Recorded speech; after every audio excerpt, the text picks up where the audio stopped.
జీవితంలో పెరటిలోని కోడిలా నేలమీద మాత్రమే తిరుగుతారా లేక ఆకాశాన్ని ఏలే డేగలా ఎదుగుతారా? కోడి రెక్కలుంటాయి, కాని ఎత్తుకు ఎగరలేదు. దాని ప్రపంచం ఆ కంచెకే పరిమితం. కాని డేగ నిశ్శబ్దంగా ఉంటుంది, కాని ఆ ఆకాశమే దాని సామ్రాజ్యం. ఈరోజు మనం ఒక డేగ నుండి నేర్చుకోవలసిన 7 అద్భుతమైన జీవన సూత్రాలను తెలుసుకుందాం. ఇవి కేవలం లక్షణాలు కాదు, విజేతల మనస్తత్వానికి పునాదిరాళ్లు.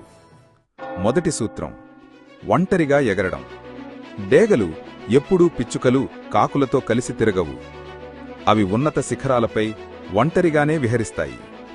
సందేశం: సంకుచిత మనస్తత్వం ఉన్నవారికి, మిమ్మల్ని కిందకు లాగేవారికి దూరంగా ఉండండి. మీ స్థాయికి తగిన వారితోనే మీ సమయం గడపండి. గుర్తుంచుకోండి, మీరు ఎవరితో అయితే తిరుగుతారో చివరికి వాళ్లలాగే తయారవుతారు. మీ సాంగత్యాన్ని ఉన్నతంగా ఉంచుకోండి.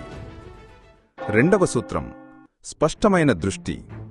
ఒక డేగ 5 కిలోమీటర్ల దూరంలో ఉన్న తన లక్ష్యాన్ని కూడా గురి తప్పకుండా చూడగలదు.